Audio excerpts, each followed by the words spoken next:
Bonsoir à tous et chacun, nous sommes là pour le compte de votre émission hebdomadaire Le Rendez-vous. Le Rendez-vous pour parler de l'actualité. Ce soir, nous avons jugé nécessaire de parler du budget 2024. Est-ce que ce budget sera en mesure d'améliorer les conditions socio-économiques de la population congolaise? Voilà, partant de cette question, de cette réalité, nous avons jugé nécessaire d'inviter sur ce plateau M. Raphaël Bolikango, qui est secrétaire général du parti Puna, voilà, dont l'autorité morale est M. Élisée Bokoumouana. C'est les partis de l'unité nationale, un parti politique avant-gardiste. Voilà, M. Raphaël, bonsoir. Bonsoir, Maman Adèle. Je suis très content de réapparaître de nouveau avec cette nouvelle saison pluvieuse qui vient de débuter. Et je pense que elle sera abondante à des bénédictions pour le peuple congolais et qu'il y aurait moins de bévues de par toutes les ressources humaines de la République. Voilà.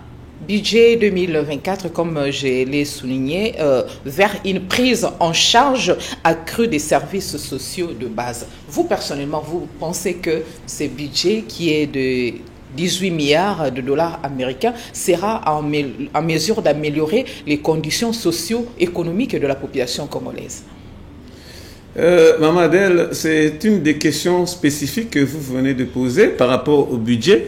Le budget comme tel, c'est une espérance des chiffres à appliquer que l'État met en exergue, qui est à travers ses services, à service d'assiette, qui pourrait essayer de tenir à son application.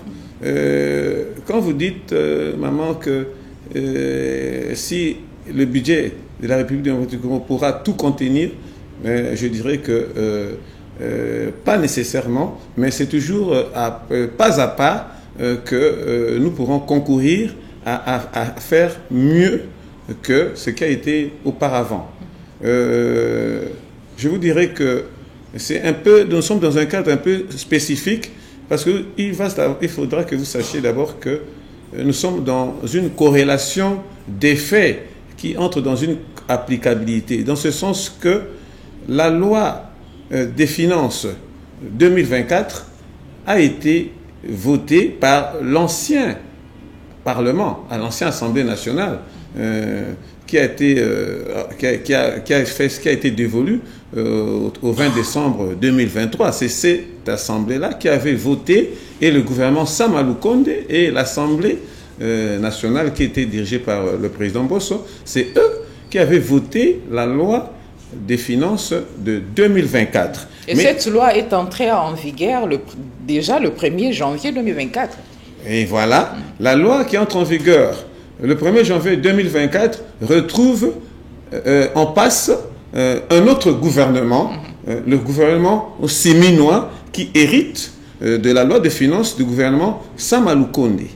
Et alors, dès la mise en place du gouvernement siminois, il y a eu des additifs et des supplétifs qui se sont entrevus. Il y a eu aussi l'accroissement des recettes qui s'est senti, l'accroissement des recettes de l'ordre de 21%, parce que vous devez savoir, le gouvernement soumis a corroboré, a cherché à augmenter l'assiette financière. Donc, ce qui fait que le budget passe de 16 à 18 milliards, parce que l'Assemblée nationale a adopté en première lecture le projet de loi des finances 2024. Ce projet fixe le budget de la République démocratique du Congo à 16 milliards de dollars américains. Vu qu'il y a une forte croissance économique, le budget a été, s'il faut le dire ainsi, revu à la hausse, et ça rejoint 18 milliards de dollars américains.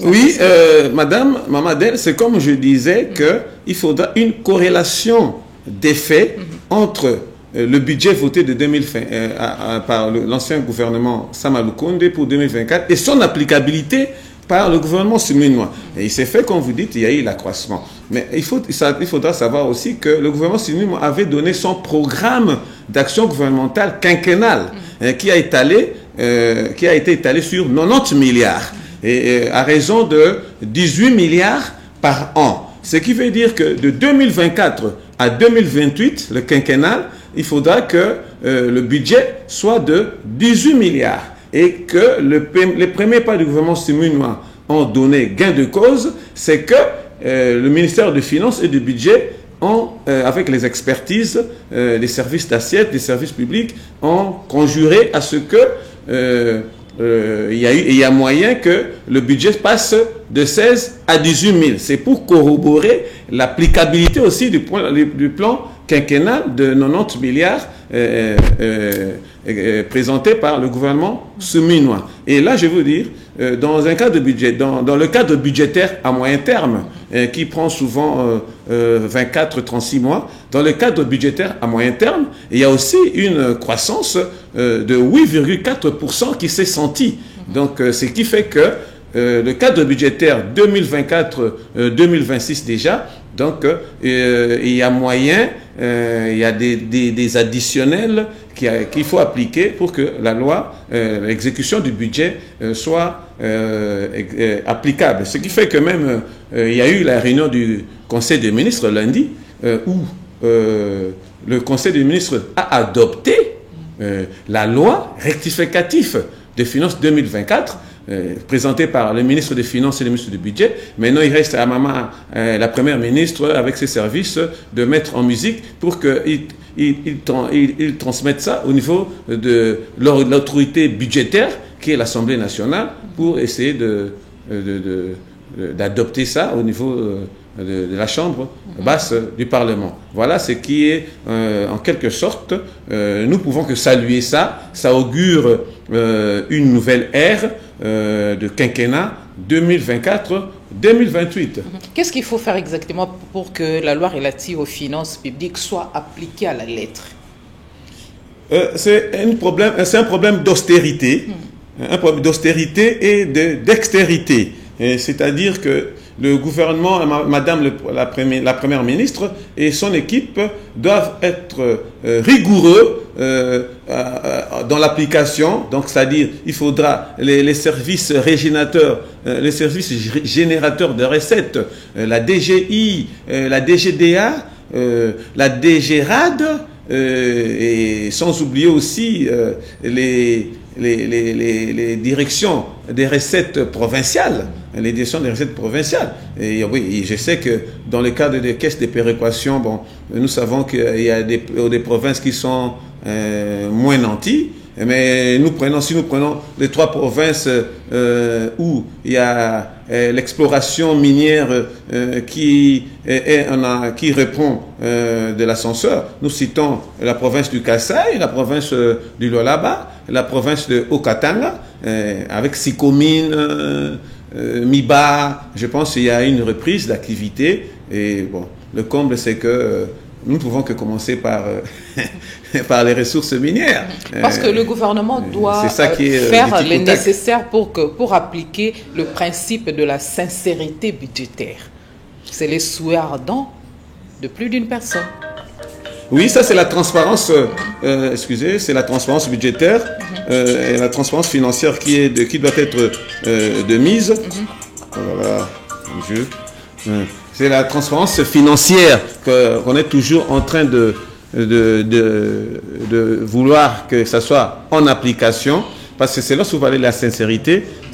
Il faut qu'il y ait moins de troubles, moins de tricherie, moins de thésaurisation, et puis il faudra que la Banque centrale cherche les voies et moyens de garder le pouvoir d'achat de la population pour qu'il n'y ait pas une décadence dans les marchés, le marché d'affaires. Le principe budgétaire s'avère nécessaire pour participer à la créativité et à la soutenabilité surtout de la dépense publique en RDC. Oui, c'est ça lorsqu'on parle de l'austérité. C'est-à-dire, là, je pense que le ministre des Finances et l'IGF ont déjà ouvert les yeux, parce que vous savez, il y a une manipulation des agents de recouvrement des frais de l'État. Donc, je pense que ce n'est pas une nouveauté. C'est connu, tout le monde. Par exemple, il y a, comment on dit ça, ils habillent, ils maquillent les impôts à fixer. Les impôts à fixer, ils s'entendent avec les opérateurs économiques pour essayer de maquiller et qu'il y ait moins de recettes à la trésorerie de l'État. Je pense que l'IGF, qui a le contrôle avec les ministères des Finances, vont ouvrir l'œil et ils vont continuer à aider le chef de l'État pour qu'il s'en sorte victorieux, pour il faudra que vraiment veiller à ce que ces voleurs-là, ces détourneurs d'argent public, quelle est la part, ne continuent plus leur sale besogne. La part des responsabilités de notre gouvernement ainsi que de la Chambre basse du Parlement dans la lisibilité et la transparence budgétaire. Oui, il est régalien de savoir que l'Assemblée nationale, le rôle principal, l'Assemblée nationale, c'est l'autorité budgétaire, c'est-à-dire lorsque le gouvernement présente son budget et que les parlementaires essaient un peu de faire les débats là-dessus, et après le vote de budget, il faudra que les parlementaires, dans leurs vacances parlementaires, dans leurs enquêtes parlementaires, essaient un peu de poursuivre si l'exécution réelle, fiable du budget est amorcée. Et c'est pour ça ils ont la capacité d'interpeller, de faire des motions de défiance, des motions de censure, d'interpeller les membres du gouvernement, d'interpeller les mandataires publics actifs, gestionnaires des recettes publiques. Et si tout le monde est conscient qu'il faudra que notre pays, le Congo, soit uni et prospère et que nous ayons un avenir radieux, à l'exemple de la Chine qui a plus d'1 milliard d'habitants, mais qui n'a pas aussi vraiment des ressources au-delà que la RDC, mais qui s'en sort, qui est développé, qui est équilibré, qui a des excédents. Mais nous aussi, nous avons cette spécificité. La République démocratique du Congo a cette spécificité de quitter la position d'une économie extravertie. C'est ça. Mais M. Raphaël, est-ce que jusqu'à maintenant, vous trouvez que l'Assemblée nationale joue correctement son rôle en ce qui concerne le contrôle de l'équilibre budgétaire et de l'exécution de dépenses, par exemple?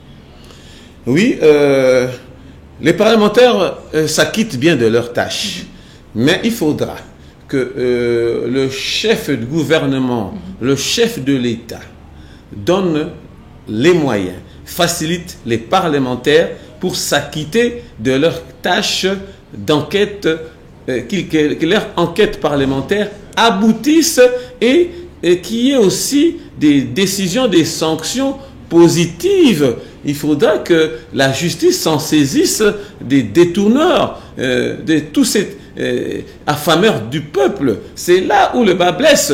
Il ne faudra pas qu'on s'arrête en cours de chemin et après un jour, 2 jours, on relaxe les gens et l'argent ne rentre plus dans la caisse de l'État et cette personne s'enrichit indéfiniment. Non! Il faudra qu'on sanctionne un affameur du peuple, une autorité quelconque. Il faudra qu'il retourne l'argent à la caisse de l'État, qu'on saisisse ses biens. Et je pense à ce moment-là, il y aura une certaine psychose aux affameurs, à ces détourneurs de fonds. Mais lorsque il y a chaque fois relaxé, alors bon, on va dire que ça va continuer cette sale besogne. Il faudra que le chef de l'État, le chef de gouvernement aide les parlementaires qui sont la représentation nationale, qui sont la représentation de la population. Ce sont les élus du peuple qui ont le compte à rendre, les comptes à rebours auprès de la population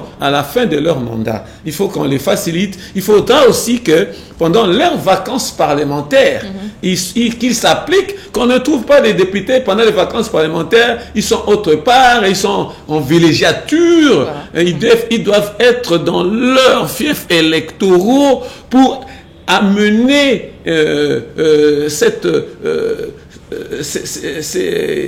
ces difficultés de la population au niveau du gouvernement pour chercher des solutions. Le gouvernement congolais, comme prévu, va déposer le 15 septembre, date de l'ouverture de la session parlementaire essentiellement budgétaire, déposer le projet de loi de finances 2024. Mais parlons un peu de du budget 2024. Non. Ils vont déposer le projet de la loi rectificative 2024 en premier lieu, et qui aura comme deuxième document la LOFIN, la loi de finances 2025, qui sera applicable à 18 milliards de dollars. Voilà, merci pour cette correction. Les dépenses prévues seront accordées en priorité à la sécurisation du pays et aux secteurs sociaux et porteurs de croissance en vue de diversification de l'économie nationale. Voilà, comment répartir tout ça pour que une tâche ne puisse pas peser sur l'autre, que tout soit équilibré, que ça puisse profiter à la nation congolaise.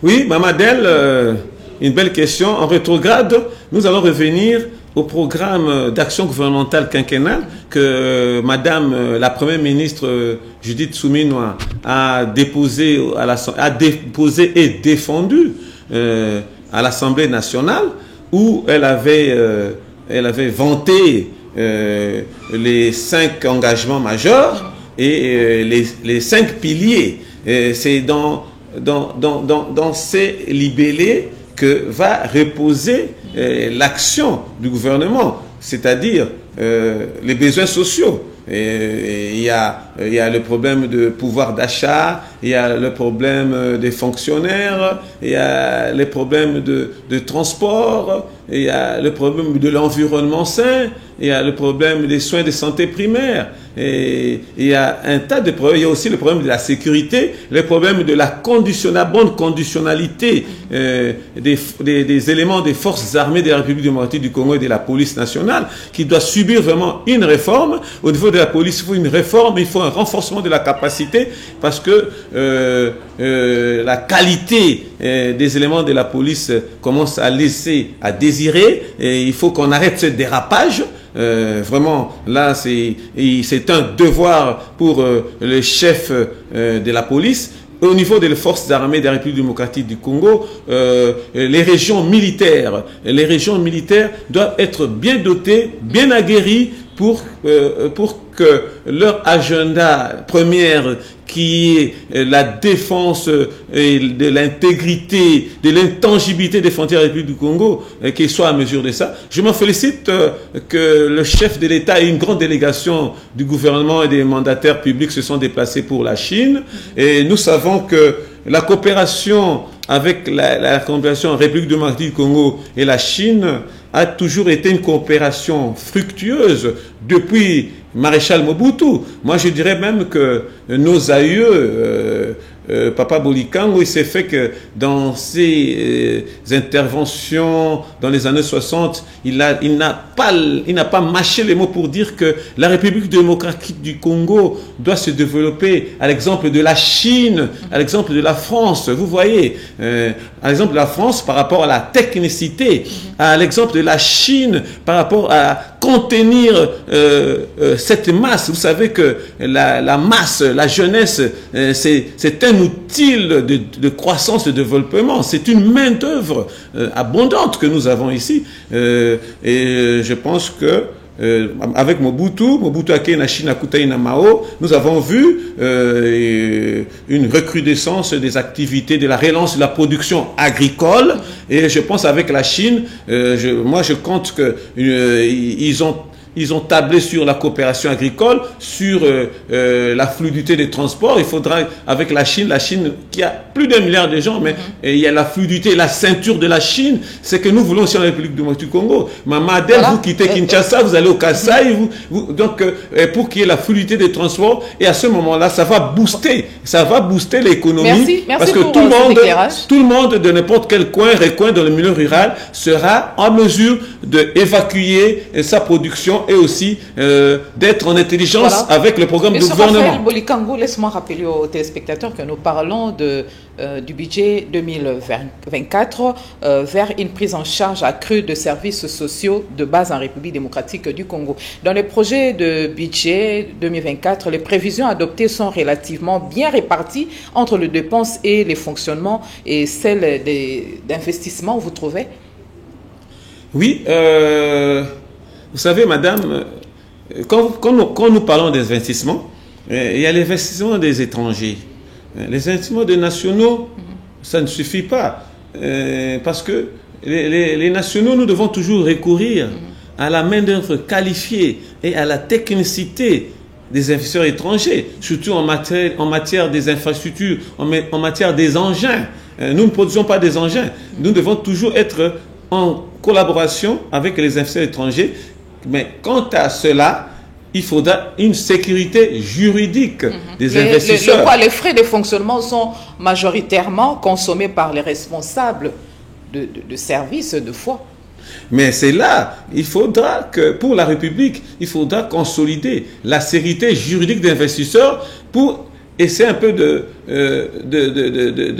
d'amincir l'effet des rétrocommissions. Parce que lorsqu'un investisseur vient investir, d'abord, pour sa sécurité juridique, et nous les nationaux, nous entrons en connivence avec lui pour faire des surfacturations, et cet esprit de rétrocommission, c'est ça qui annihilie les efforts de développement de la République. Je pense que le chef de l'État, Félix-Antoine Tshisekedi, a tout intérêt à ce second mandat, qui est le dernier constitutionnellement, à se ressaisir et à laisser une bonne image de la population pour aussi consolider le mot d'ordre laissé par le Sphinx de Limité, le peuple d'abord. Et je parie que pour nous qui sommes avec lui, qui l'accompagnent, il faudra que ce défi-là soit relevé et que à la fin du mandat de 2028,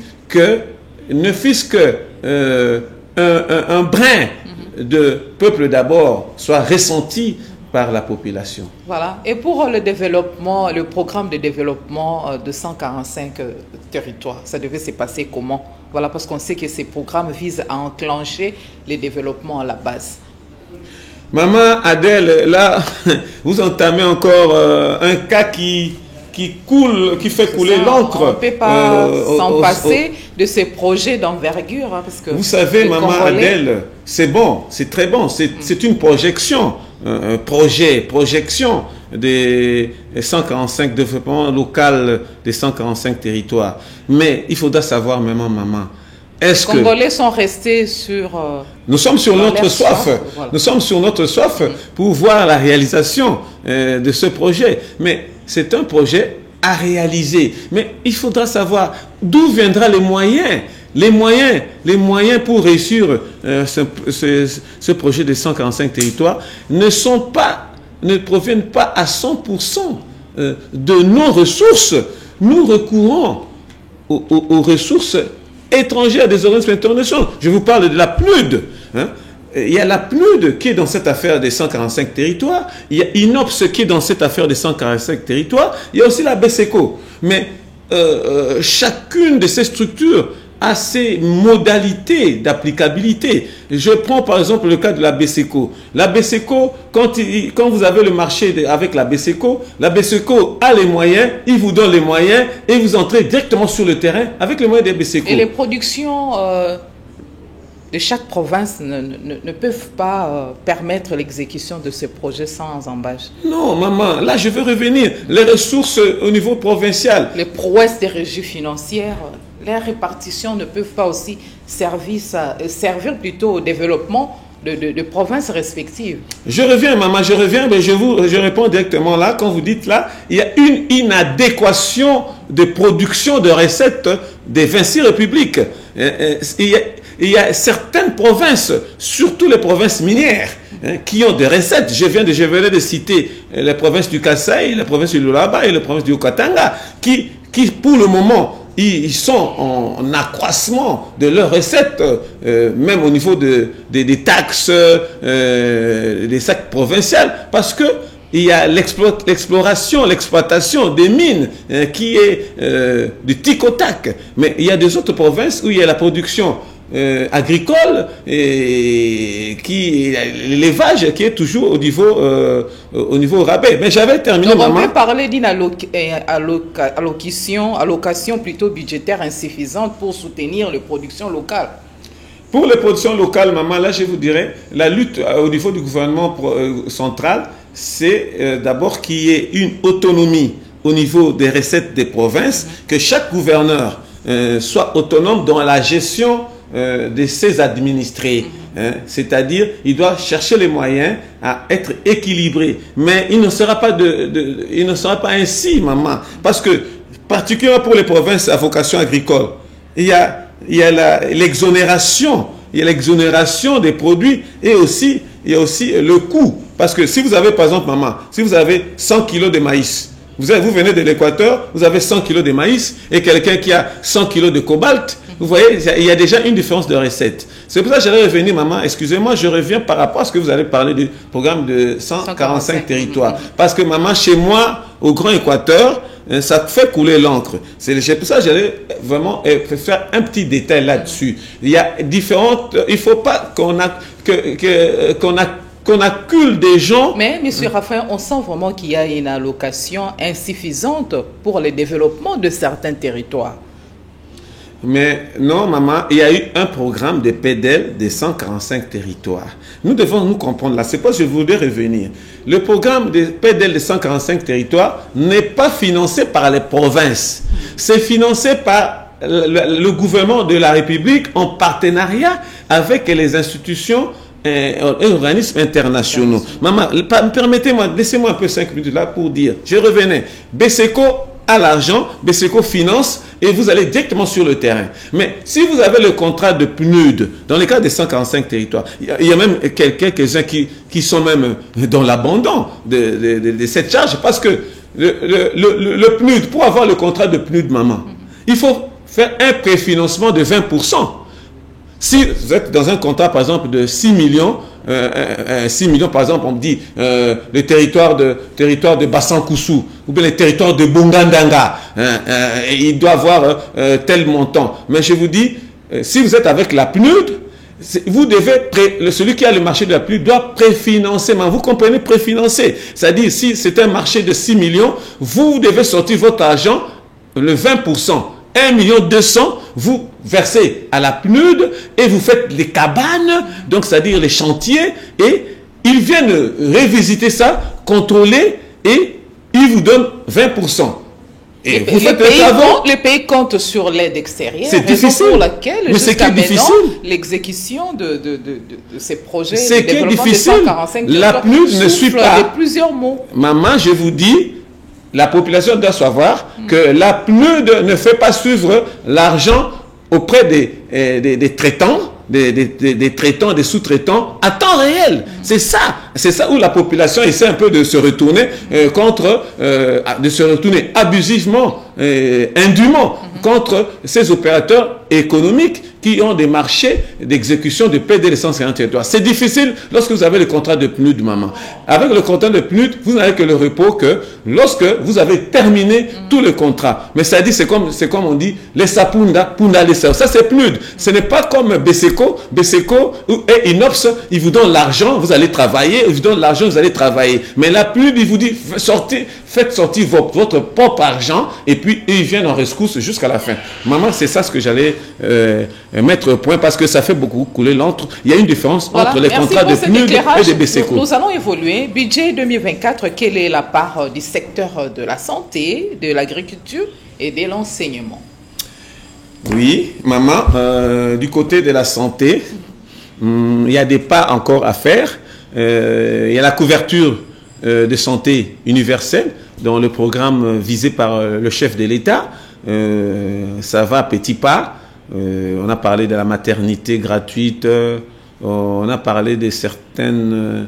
et puis il y a aussi les épidémies. Là, nous avons encore notre Mpox il y a tous ces cas des épidémies. Évidemment, avec les épidémies, l'Organisation mondiale de la santé est très active à ce moment-là pour aider. Mais je pense que dans le budget de Mama Souminois, il y a la part de la santé. Même dans le programme des 145 territoires là que vous dites, il y a aussi la construction des centres de santé de référence de certains dispensaires. Donc dans le programme de santé, ça se retrouve toujours dans ce programme-là des 145 territoires parce que on peut avoir des médicaments, mais lorsqu'on n'a pas d'infrastructure, où est-ce qu'on va soigner les malades? Lorsque vous parlez de l'enseignement, nous revenons toujours à l'applicabilité du programme de développement des 145 territoires. Lorsqu'il n'y a pas de bâtiments et il n'y a pas de bancs, il y a les intempéries, les élèves vont étudier où? Donc, il faudra toujours des infrastructures. Donc, moi, je dis, dans le programme de santé et le programme de l'enseignement, il faudra que le gouvernement Mama Souminois, ça martèle et essaie un peu d'être plus regardant dans la réalisation des infrastructures de santé et d'éducation pour permettre quand même un bon environnement à ces catégories de gens qui sont en souffrance en matière de santé et à nos élèves, nos enfants qui sont dans les études. Voilà, donc tout se résume aussi toujours par l'austérité, la vigilance de Madame la Première ministre Judith Suminwa et toute son équipe gouvernementale.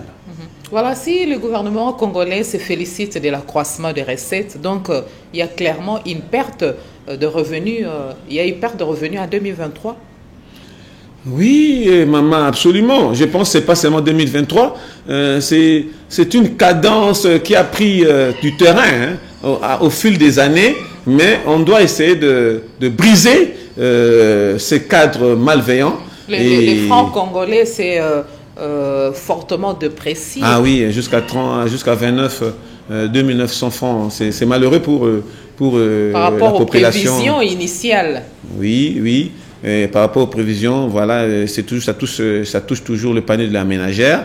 Et là, on comprend, même le pain aussi, le pain a grimpé, le petit pain de 300 francs qui va à 400. Et voilà, c'est-à-dire dans le micro. L'inflation aussi oui, s'est accélérée davantage. Oui, là, maintenant, c'est un problème des experts parce que dans le macro économique, nous sommes de bons pieds. Mais dans le micro, la population a du mal à se retrouver. Mais je pense que ce problème préoccupe au premier plan le gouvernement souminois parce que je pense que dernièrement, certains membres du gouvernement, même Madame le Premier ministre, nous avons vu faire des descentes au Congo central, au Katanga, au Kivu. Je pense que ils se sont entretenus avec les notabilités et les opérateurs économiques, et les syndicats, la société civile de ces environnements, qu'il y a eu un cahier de charges qu'ils ont présenté. C'est question toujours d'ajuster les tirs parce qu'on ne pourra pas tout arranger en un temps record, mais c'est question d'agencer en ordre de priorité les pas à accomplir. Cette situation a fortement impacté l'exécution de la loi de finances en 2023. Ça ne sera pas pareil pour cette année 2024? Oui, 2023 c'est déjà passé. 2024, voilà, il y a déjà un concours positif. L'inflation persiste? Mais c'est là le problème. L'inflation, c'est dans le cadre des marchés des capitaux. Dans le cadre des marchés des capitaux. C'est ainsi que Madame la gouverneure de la Banque centrale avait parlé il faut qu'on mette tout au taux de francs congolais. Hein. Mais c'est vraiment, bon, c'est un mécanisme d'experts hein, qu'on ne peut pas exploiter ici sur la télévision ici, à la télévision. C'est vraiment un mécanisme qui est en cours pour essayer de faire cette connectivité de devises étrangères par rapport à la monnaie locale. Mais Raphaël Bolukango, nous parlons du budget 2024. C'est une affaire d'experts, mais nous croyons qu'ils vont s'en sortir parce que ce ne sont pas les têtes qui manquent, c'est la section de volonté aussi et d'austérité au niveau de l'IGF, au niveau du service des frontières, au niveau de l'OCC et des autres services de contrôle et générateurs. Et que pensez-vous de crédit budgétaire de l'État? Oui, oui, j'ai suivi au Conseil des ministres d'hier qu'il y a une facilitation des crédits maintenant au niveau de Fonds monétaire international et la Banque mondiale, donc les institutions de Bretton Woods qui ont été avec le gouvernement. J'ai suivi ça aussi, que maintenant on nous apprécie, on apprécie le comportement de la République démocratique du Congo en matière de finances. C'est ainsi que maintenant on nous a adjugé la facilitation des crédits. Maintenant il y a beaucoup d'investisseurs étrangers qui vont venir parce que le terrain commence à être déblayé pour qu'il y ait des bonnes affaires. Voilà, un constat, M. Raphaël, un constat amer avec l'inflation plus forte que prévu. Le prix plutôt de certains achats ont augmenté et les dépenses publiques ont connu un coup dur. Ça va changer, vous espérez, vous croyez? Il y a certains opposants qui ont requis l'anonymat, ils ont signifié que c'est un budget déconnecté de la réalité. Oui, maman, je vous dis, raison, pas raison, à tort, mais un budget, c'est toujours une projection. Mais il faudra qu'il y ait des garde-fous pour consolider l'exécution de ce projet. Mais notre problème là, comme je vous dis, comme maintenant la Banque mondiale et le Fonds monétaire international ont accepté, ont agréé que nous avons des facilités de crédit, il faudra que ces crédits soient orientés à bonne et due forme. Et aussi, il faudra aussi prioriser aussi la relance de la production et puis aussi l'entrepreneuriat des petites et moyennes entreprises. Parce que, madame, il faudra aussi limiter l'importation de certains produits. J'ai vu le ministre du Commerce extérieur essayer d'astreindre l'importation de certains produits. Maman, il faut comprendre. Mais lorsque j'apprends que nous exportons les piments vers la Chine, ça c'est une autre chose. Mais lorsque nous importons le riz... Les aménagements nous paraissent illusoires. Mais c'est ainsi les aménagements effectués au niveau de la commission gouvernementale. Oui, donnons un peu la chance, c'est la première année du gouvernement séminois. Espérons que nous allons voir dans leur démarche l'installation des petites et moyennes entreprises pour diminuer l'importation. Il faut diminuer l'importation et exporter. À ce moment-là, on peut revenir à un équilibre monétaire. Mais lorsque nous sommes extravertis jusqu'à la moelle, donc nous faisons que tout importer, nous importons de la tomate, nous importons du sucre, nous importons les habits, nous importons. Non, on doit essayer un peu de surseoir certaines importations et encourager l'entrepreneuriat. Nous voyons, je pense dernièrement, j'ai vu le chef de l'État avec les jeunes. Et on a même suspendu quelqu'un là, parce qu'il y a un jeune qui a présenté son projet, qui a été accepté, qui devait être même en exécution, mais il y a eu une mauvaise tête, un malfrat d'un service, je ne sais pas, de la primature, le nom qui m'échappe, qui cherche des rétrocommissions pour faire passer un tel contrat. Mais c'est un freinage pour le développement. De tels gens doivent être sanctionnés pour décourager ceux qui veulent suivre cette démarche-là. Donc, je félicite Madame la Première ministre qui a répudié ces gens-là, qui s'amusent avec l'intérêt général. Donc, je pense que pour nous avons l'avantage, mais c'est l'homme. C'est l'homme qui est au centre d'action. C'est l'homme. Nous sommes au centre d'action. C'est nous, l'homme, qui devons être responsables. Nous devons être aguerris. Nous devons être fiables, probes. Il faut une probité. Même si sur le papier, les recettes ont évolué, mais les réalisations posent un sérieux problème jusqu'à maintenant. Vous n'allez pas nous contredire.